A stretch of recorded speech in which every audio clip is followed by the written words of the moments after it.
Bueno, vamos a estudiar, nuevamente vamos a estudiar un personaje de la Escritura. En este día vamos a ver al rey Josafat. Para esto vamos a ir ubicándonos en el segundo libro de las Crónicas, capítulo 17. Vamos a ver que la historia registra grandes victorias de personas que se destacaron por sus logros, pero también registra grandes fracasos. Nos habla de protagonistas de grandes aportes a la humanidad, pero también pues personajes que quedan ahí en la historia como un ejemplo de lo que no se debe de hacer. Entonces debemos de pensar cómo queremos que nos recuerden. Vamos a ver a través de este estudio algo acerca de esto. Josafat, segundo libro de Crónicas, capítulo 17.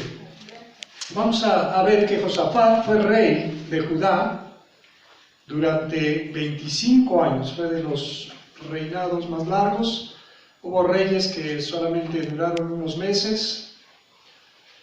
Sin embargo, Josafat reinó en Judá durante 25 años. Vamos a recordar, como hemos estado hablando, que para este entonces el reino Israel como nación estaba dividido en dos reinos. El reino del norte, que era el reino de Israel, y el reino del sur, que era el reino de Judá. Josafat fue rey del reino del sur, del reino de Judá. Segunda de Crónicas 17, versos 1 y 2.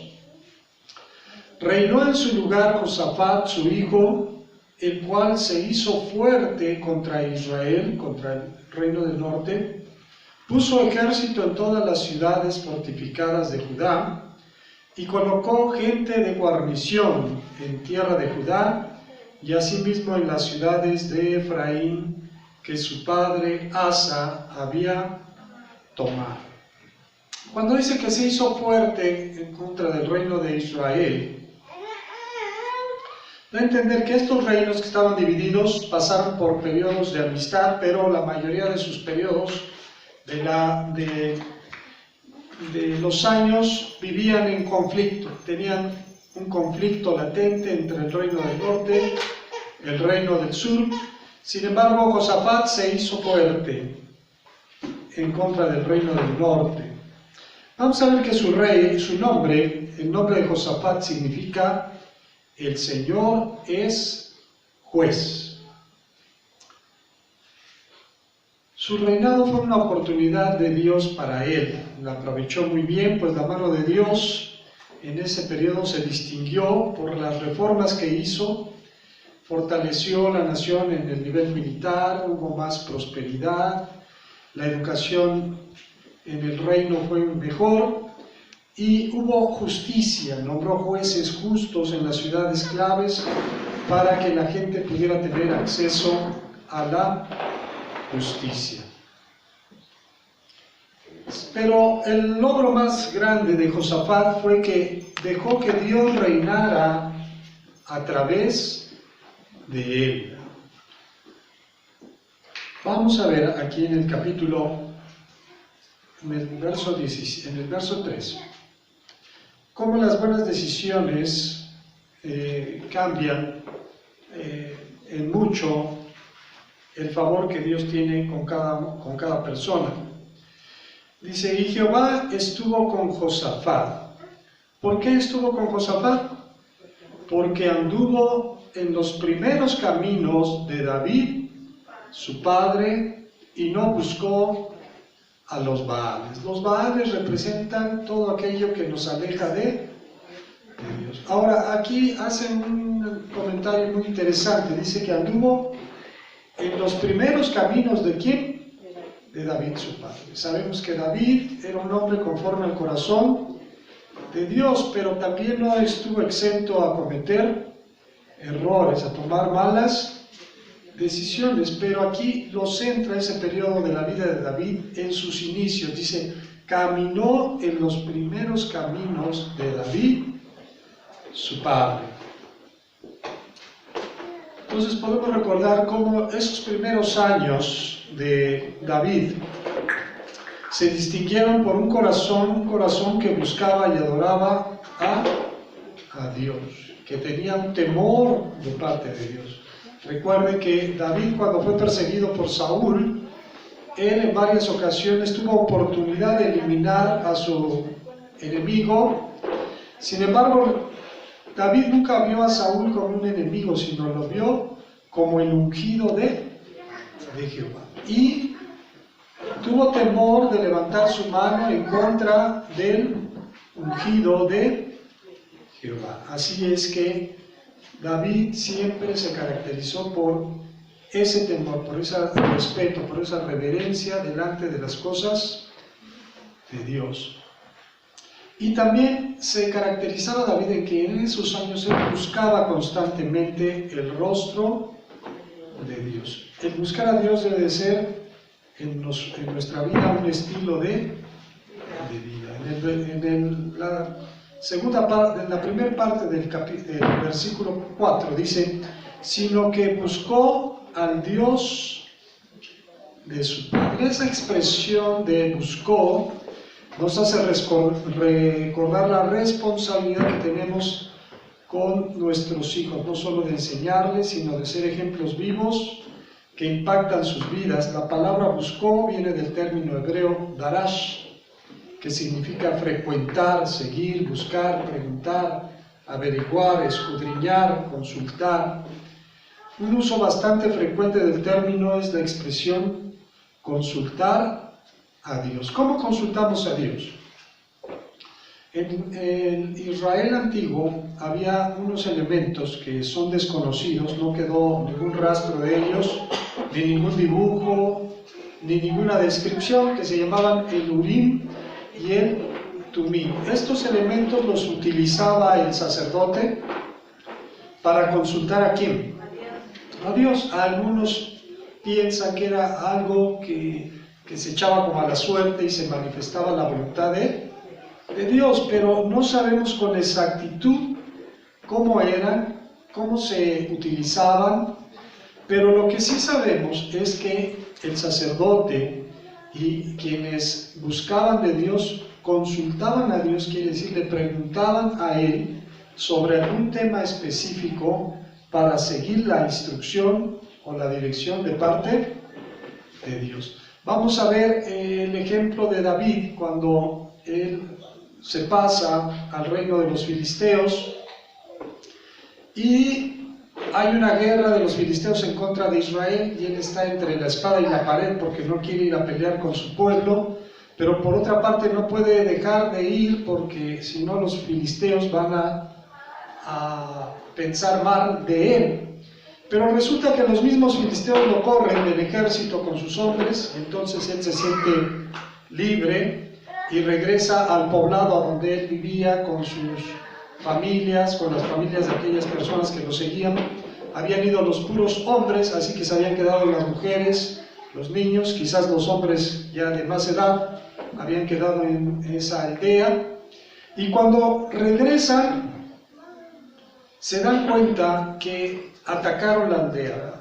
Una banda de nómadas que asaltaban las ciudades y se llevaban todo lo de valor, habían llegado a esa aldea, se habían llevado a todos y todo lo de valor. Entonces hay gran tristeza, empezaron a llorar los hombres, algunos ya pensaban en apedrear a David, ¿verdad? Como siempre alguien debe de tener la culpa. Pero dice que David se fortaleció en el Señor y consultó ¿a quién? A Jehová. ¿Y cuál fue la forma en que la consultó? Le preguntó, ¿debo de ir tras ellos? ¿Los alcanzaré? Si no, pues ¿para qué perder energía y tiempo? Sin embargo, estaban en una situación muy complicada, ¿verdad? Porque lo que se habían robado estaban las familias, incluso la familia de David, sus mujeres, sus hijos, y Dios le contestó, ¿verdad? que fuera, porque no solamente los iba a alcanzar, sino que iba a recuperar todo lo que le habían quitado. Entonces, así era la vida también de Josafat. Consultaba ¿a quién? A Dios. En 2 de Crónicas 17, en la segunda parte de ese versículo 4, y anduvo en sus mandamientos y no según las obras de... Cuando habla de las obras de Israel, ¿de quién se está refiriendo? ¿De quién se está refiriendo? Cuando aquí en Crónicas, en estos pasajes, se habla de Israel, ¿a quién se está refiriendo? Al reino del norte. El reino del norte se caracterizaba por apartarse cada vez más ¿de quién? De Dios. Acuérdense que Acab fue rey del reino del norte y que su esposa Jezabel obligaba al pueblo o guiaba al pueblo a dejar a Jehová y seguir a los Baales. Por eso aquí hace esa referencia en que Josafat se centró en buscar a Dios y no siguió a los Baales.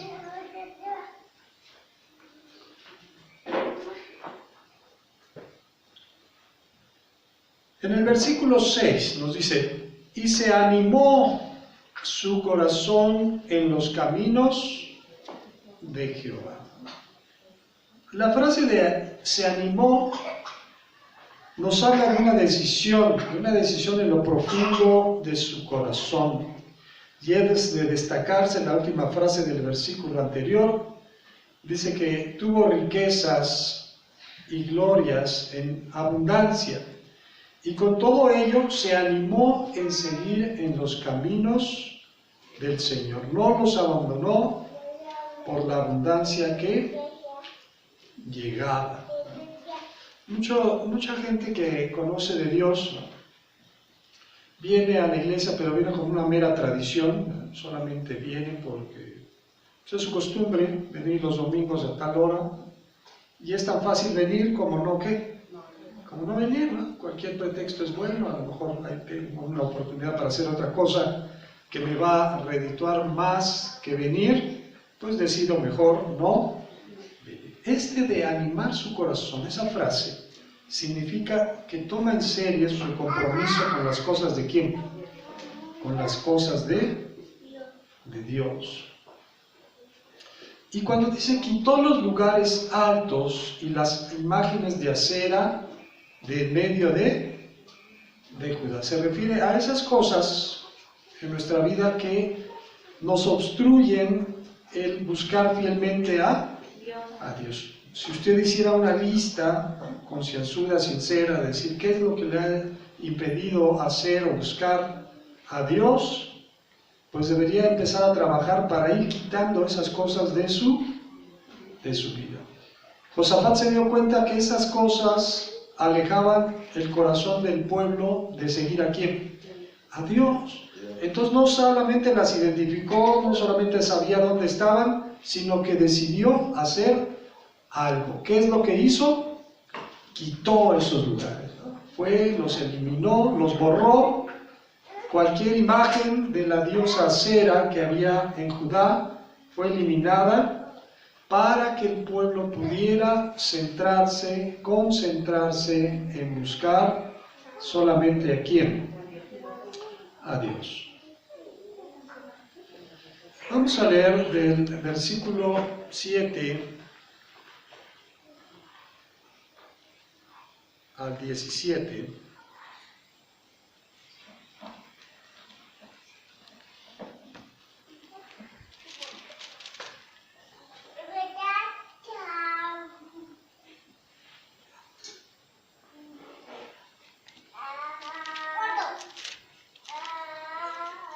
Donde Josafat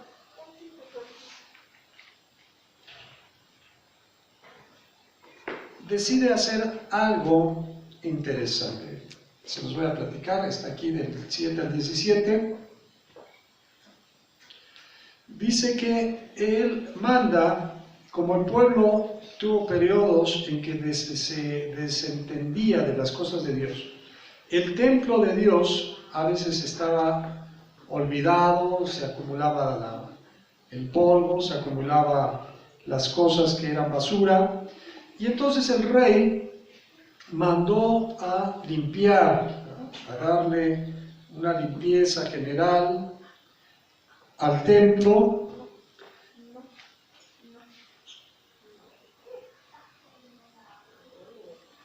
Y dice que en esa limpieza que hicieron del templo encontraron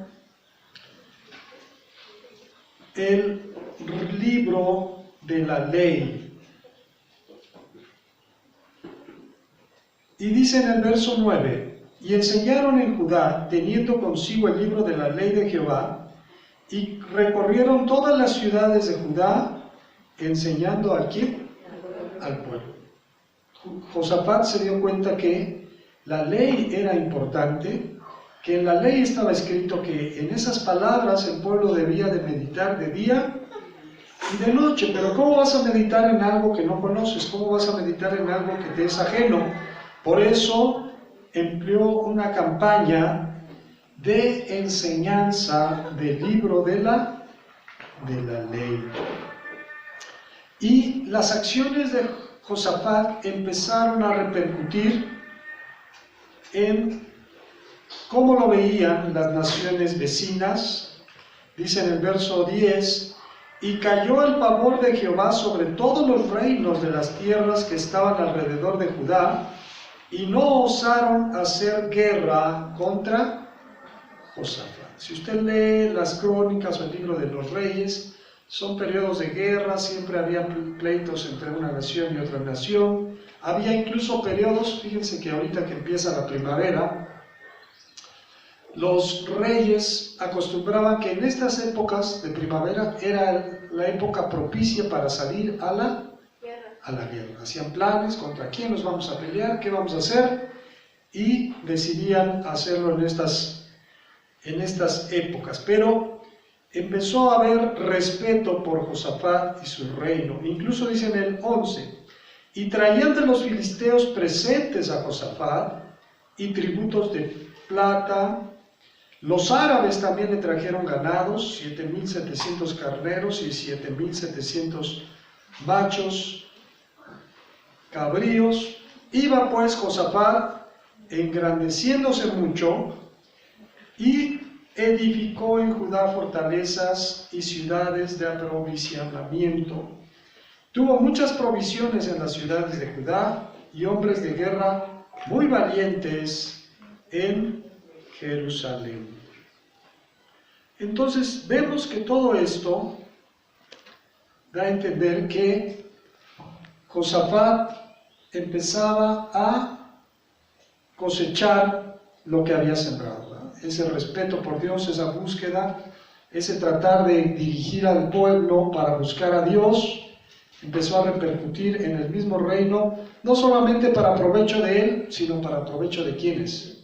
De todos, porque los periodos de paz implicaban que había tiempo para la educación, que la gente, su economía podía sustentarse, había más tiempo para cultivar las tierras, para cosecharlas, había más tiempo para dedicarse al comercio. En resumen, había una mejor economía. Todo esto debido a que Josafat decidió buscar a Dios.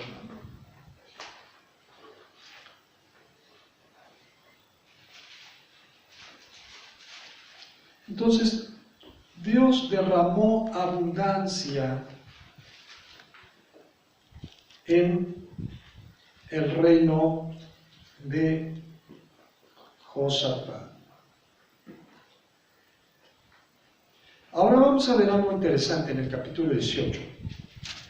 Precisamente Josafat fue contemporáneo de Acab. Sabemos que Acab era un rey de Israel, del reino del norte, que era de un temperamento muy blando, lo mangoneaba a su esposa. Acab hacía lo que su esposa Jezabel le decía.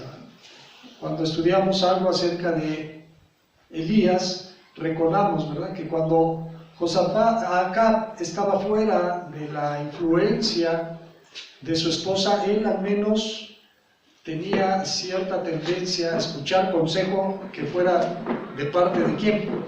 De Dios. Pero una vez que regresaba la influencia de su esposa, ¿qué pasaba? ¿Por qué? Porque su esposa tendía a hacer siempre lo malo. Dice que ella era extranjera, era adoradora de Baal.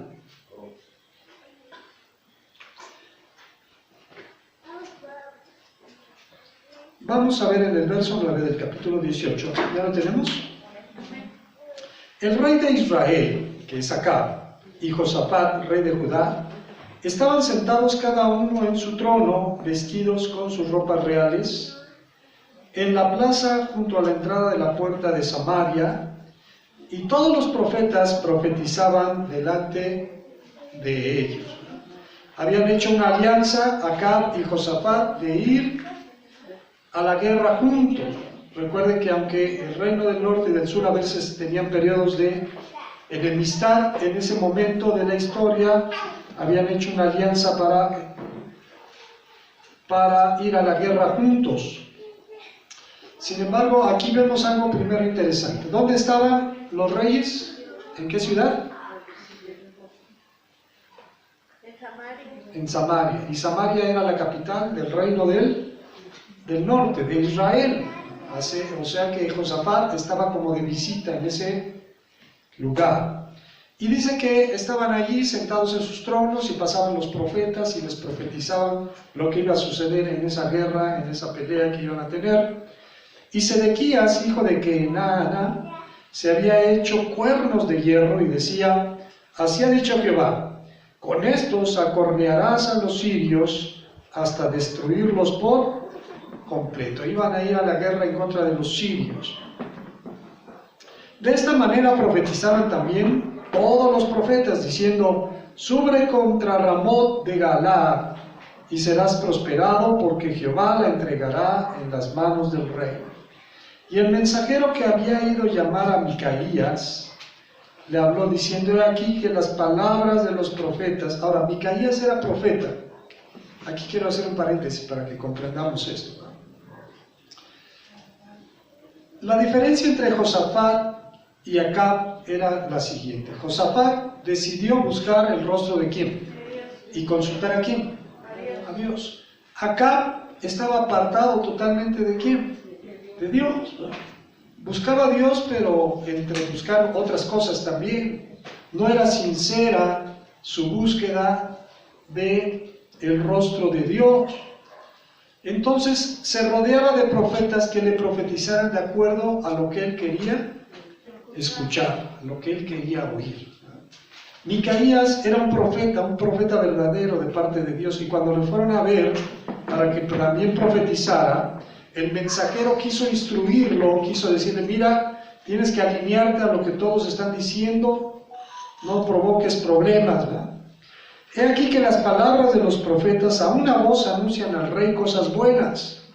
Yo pues te ruego que tu palabra sea como la de uno de ellos, que hables bien. Dijo Micaías: vive Jehová, que lo que mi Dios me dijere, eso hablaré.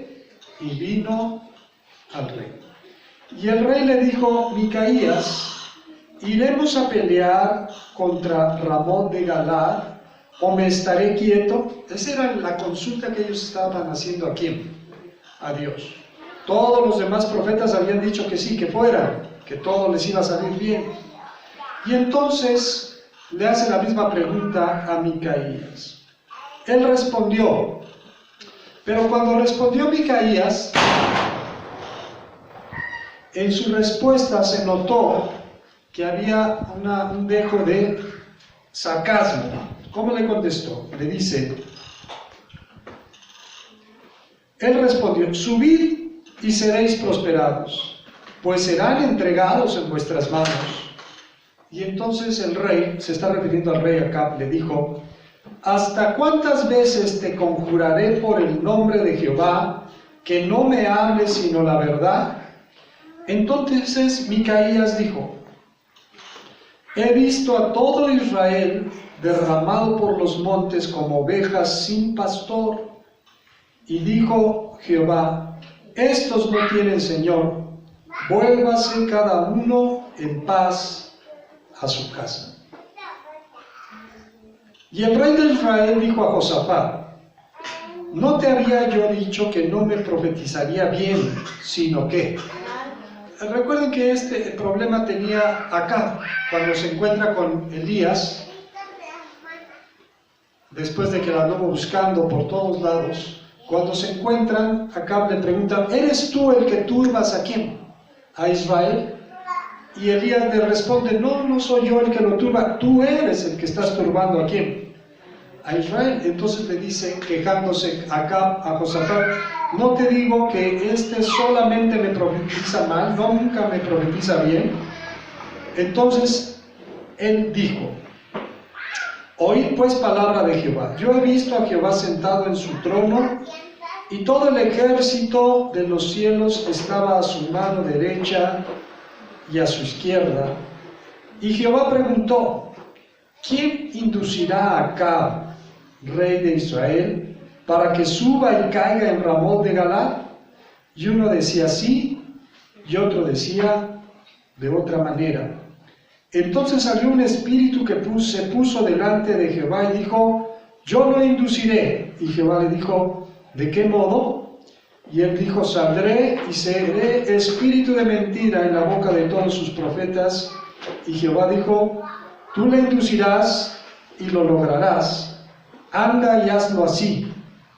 Y ahora, he aquí, Jehová ha puesto espíritu de mentira en la boca de estos tus profetas, pues Jehová ha hablado el mal contra ti.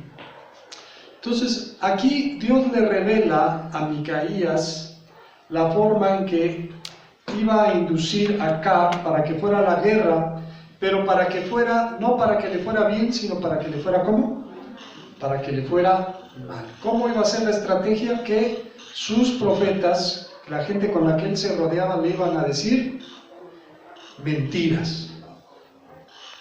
Y adelante narra de aquel profeta que hablaba de Sedequías, un profeta que hizo unos cuernos de hierro y que decía que con estos cuernos arrasarás a los sirios.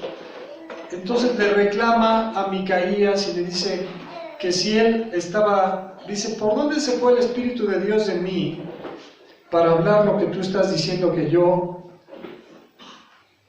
voy a decir? En el 23, pongamos atención, dice: entonces Sedequías, hijo de Kenaana, se le acercó y golpeó a Micaías en la mejilla y dijo: ¿por qué camino se fue de mí el Espíritu de Jehová para hablarte a ti?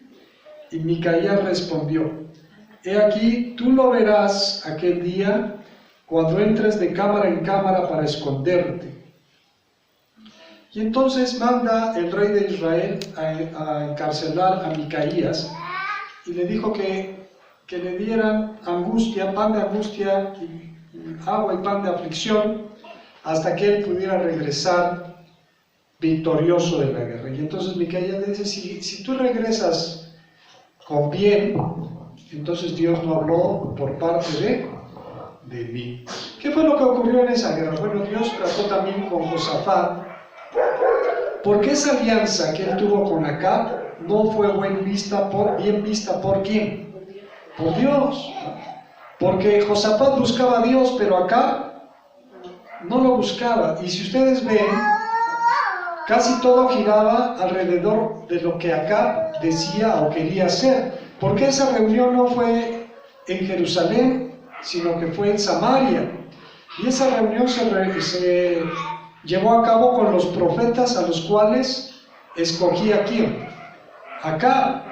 Entonces, Dios tuvo que tratar con el corazón también de Josafat. ¿Cómo fue ese trato? Fue el siguiente: cuando fueron a la guerra, dice que Acab se disfrazó, se quitó la ropa real y se disfrazó como cualquier guerrero, y le dijo a Josafat, le dijo, mira, yo voy a entrar a la guerra y tú vas a estar aquí con tus ropas reales para que el enemigo piense que aquí estamos los dos.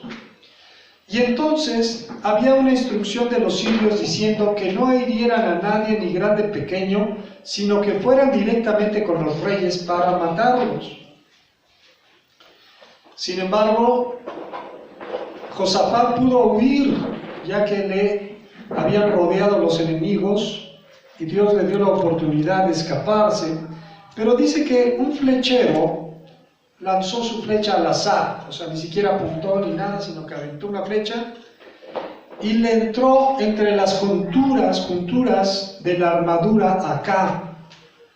Y la batalla era muy fuerte en ese momento y él se estaba desangrando en el carro y le pedía al que manejaba el carro que lo sacara de la batalla porque estaba herido, pero no había forma de escaparse, así que Acab, cuando llegó, alcanzó a salir de ahí, murió por la herida que le habían provocado en la guerra.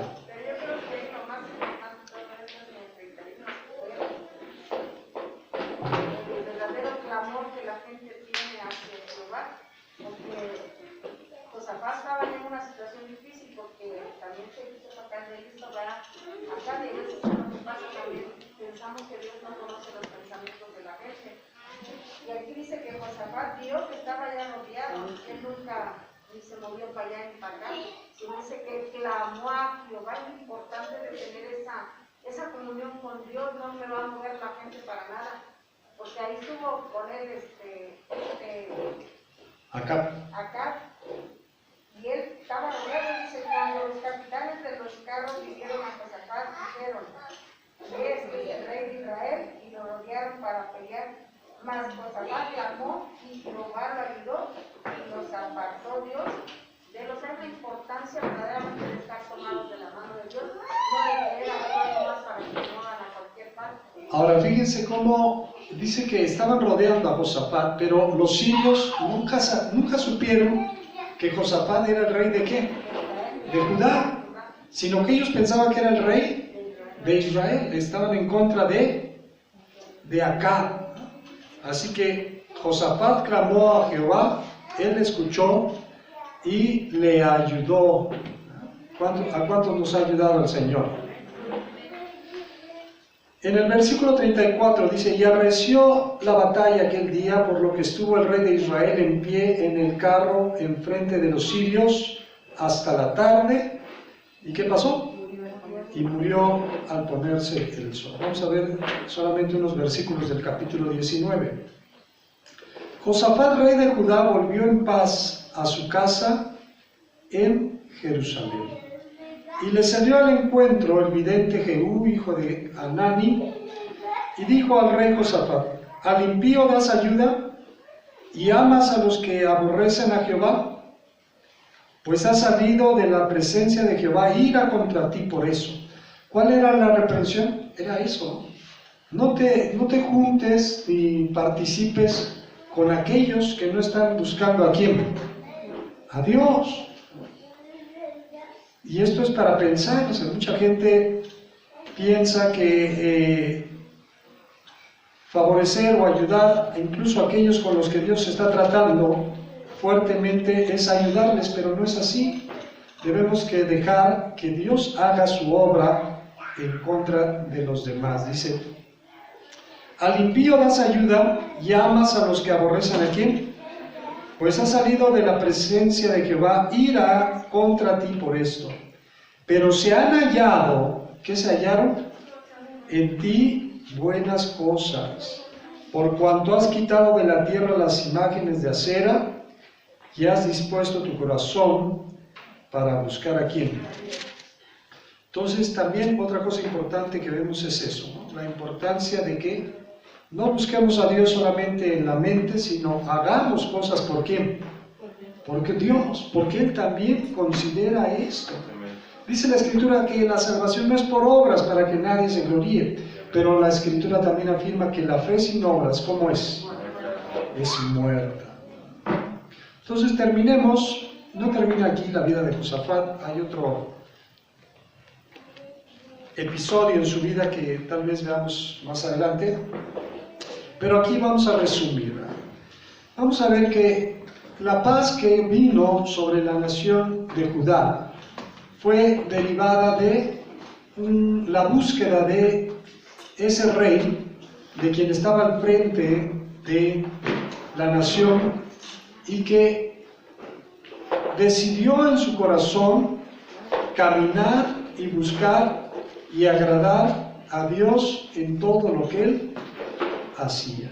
Y esto fue no solamente para su propio beneficio, sino para beneficio de toda la nación. Amén. Que el Señor nos bendiga y nos guarde.